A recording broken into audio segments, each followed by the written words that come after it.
नमस्कार, स्वागत है सार न्यूज मध्य प्रदेश में। चलिए जानते हैं मध्य प्रदेश की ताजा और बड़ी खबरों को। युवाओं के सहयोग से मध्य प्रदेश में जमीन पर उतरेंगे सुशासन शिवराज। मुख्यमंत्री शिवराज सिंह चौहान ने कहा कि CM young professionals for development programme लोकतांत्रिक व्यवस्था में की गई महत्वपूर्ण पहल है। मध्य प्रदेश में युवाओं के सहयोग से सुशासन को जमीन पर लाने का कार्य किया जाएगा। पिछले 1 वर्ष से इस दिशा में निरंतर कार्य किया जा रहा है। मुख्यमंत्री कन्यादान योजना के अगले साल होंगे 3 विवाह सम्मेलन। नगर निगम द्वारा मुख्यमंत्री कन्यादान विवाह एवं निकाह योजना के अंतर्गत 26 जनवरी 2023, 21 फरवरी और 9 मार्च को 3 बार सामूहिक विवाह सम्मेलनों का आयोजन कराया जाएगा। इस सम्मेलन में लोग अपने बच्चों की विवाह कराने के लिए 10 जनवरी तक पंजीयन करा सकते हैं। इसके लिए अपने निकटस्थ क्षेत्रीय कार्यालय में आवश्यक दस्तावेज जमा कर पंजीयन कराया जा सकता है।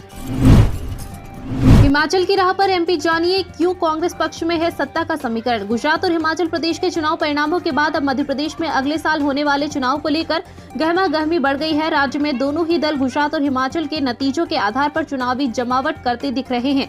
एक और जहां सत्ताधारी भाजपा में गुजरात विजय के बाद संशय का माहौल है, वहीं हिमाचल की जीत ने कांग्रेस को मध्य प्रदेश में विजय मंत्र सा दे दिया है। 48 लाख रुपए तक की सब्सिडी पर कृषि यंत्रों का हाईटेक हब स्थापित करने के लिए आवेदन करें। आधुनिक कृषि में बुआई से लेकर कटाई, फसल अवशेष प्रबंधन एवं प्रसंस्करण आदि कार्यों में कृषि यंत्रों का महत्व बढ़ता जा रहा है, जिससे किसान कम समय में अधिक काम करके अधिक आमदनी अर्जित कर सकते हैं। परंतु किसानों के पास इतनी पूंजी नहीं होती है वह सभी प्रकार के कृषि यंत्र खरीद सके। ऐसे में ग्रामीण क्षेत्रों में रोजगार सृजन एवं किसानों को सभी प्रकार के कृषि यंत्र कम दरों पर उपलब्ध कराने के लिए सरकार द्वारा कस्टम हायरिंग केंद्र एवं हाईटेक हब की स्थापना की जा रही है। चुनावी साल में केंद्र सरकार के ब्याज रहित ऋण का भरपूर सहयोग करेगा। मध्य प्रदेश अधोसंरचना विकास के कामों को गति देने के लिए केंद्र सरकार द्वारा दिए जाने वाले ब्याज रहित ऋण का शिवराज सरकार चुनाव वर्ष में भरपूर उपयोग करेगी। आगामी वित्तीय वर्ष के लिए 10,000 करोड़ रुपए का ऋण प्राप्त करने की कार्य योजना बनाई जा रही है। भोपाल मध्य प्रदेश में बंद होंगे हुक्का बार, लाउंज, रीवा में बनेगा एयरपोर्ट। मध्य प्रदेश में अगले साल होने वाले विधानसभा चुनाव को देखते हुए राज्य सरकार ने विंध्य क्षेत्र की उपेक्षा और नाराजगी को दूर करने के लिए कोशिश शुरू कर दी है। मुख्यमंत्री शिवराज सिंह चौहान की अध्यक्षता में मंगलवार शाम को मंत्रालय में हुई कैबिनेट बैठक में रीवा में एयरपोर्ट बनाने का निर्णय लिया गया है। इसके लिए 99 करोड़ भूमि अधिग्रहित की जाएगी। वहीं कैबिनेट में प्रदेश में हुक्का बार, लाउंज पर प्रतिबंध लगाने के लिए प्रस्तावित विधेयक का अनुमोदन भी किया गया है। लापरवाही पर बड़ी कार्रवाई, 25 निलंबित, 4 को नोटिस, 2 की वेतन वृद्धि रोकी, 2 के वेतन काटने के निर्देश। मध्य प्रदेश में लापरवाह अधिकारी कर्मचारी पर कार्रवाई का सिलसिला जारी है। नरसिंहपुर, रतलाम सहित कई जिलों में लगातार अधिकारी कर्मचारियों को उनकी लापरवाही के कारण सस्पेंड किया जा रहा है। इसके साथ ही कई अधिकारी कर्मचारियों को नोटिस भी जारी किए जा रहे हैं।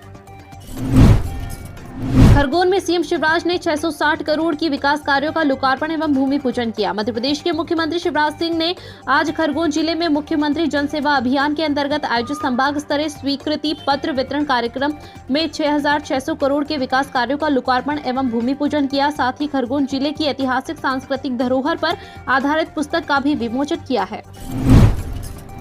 कांग्रेस का शिवराज पर बड़ा हमला, चीन की कम्युनिस्ट पार्टी से संबंधों की जांच करने की मांग की।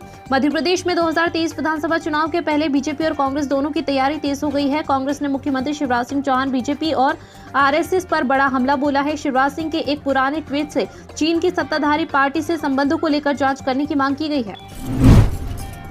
सड़क हादसों में 3 की मौत, सिंगरौली में ट्रैक्टर ने छात्रा को कुचला तो लोगों ने किया हंगामा। मध्य प्रदेश में अलग अलग हादसों में 3 लोगों की मौत हो गई है। सिंगरौली में ट्रैक्टर ने छात्रा को कुचल दिया है। उमरिया में ट्रैक्टर सड़क किनारे पलट गया, चालक की मौत हो गई। शिवपुरी में 2 बाइक आपस में भिड़ गई, यहां भी एक युवक की मौत हो गई जबकि 2 लोग घायल हुए हैं।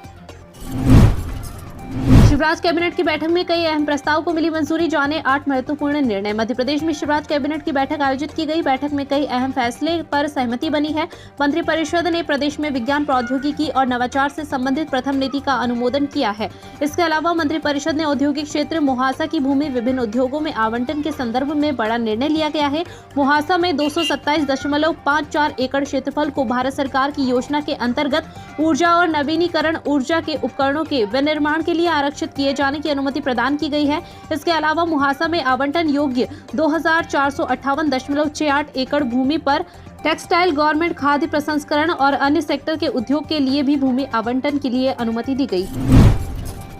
मध्य प्रदेश में जब पटवारी की सीमांकन करेंगे, भू राजस्व विधेयक ने सेकंड संशोधन। मध्य प्रदेश में अब पटवारी भी सीमांकन करेंगे। मुख्यमंत्री शिवराज सिंह चौहान की अध्यक्षता में आयोजित कैबिनेट मीटिंग में मध्य प्रदेश भू राजस्व विधेयक 2022 को मंजूरी दे दी है। आगामी विधानसभा सत्र में शेष प्रक्रिया पूरी हो जाएगी।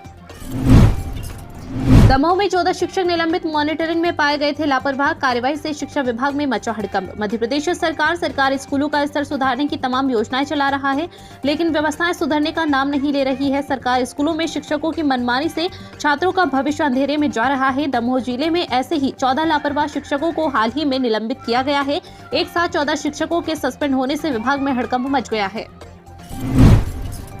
24 घंटे में फिर बदलेगा मौसम, वातावरण में नमी बरकरार, छाएंगे बादल, कई जिलों में बारिश के आसार। अरब सागर से मिल रही नमी के चलते आज 14 दिसंबर बुधवार को कई जिलों में बादल छाने के साथ बूंदाबांदी के आसार बने हुए हैं। आज बुधवार को नर्मदापुरम, जबलपुर, इंदौर संभाग के जिलों में कहीं कहीं वर्षा होने के आसार है। 16 व 17 दिसंबर को पंजाब में शीतलहर के आसार है। ऐसे में ग्वालियर, चंबल संभाग में भी इसका असर दिखाई देगा। तापमान में तेजी से गिरावट आना शुरू होगी और ठंड में इजाफा होगा। 15 दिसंबर को बादल हटते ही तापमान में गिरावट आने की संभावना है। टेस्ट क्रिकेट में विराट कोहली का खराब प्रदर्शन, देखिए 2 साल के आंकड़े। भारत और बांग्लादेश के बीच 2 टेस्ट मैचों की सीरीज शुरू हो गई है। टीम इंडिया की यह आखिरी सीरीज है। सीरीज का पहला मैच आज खेला जा रहा है।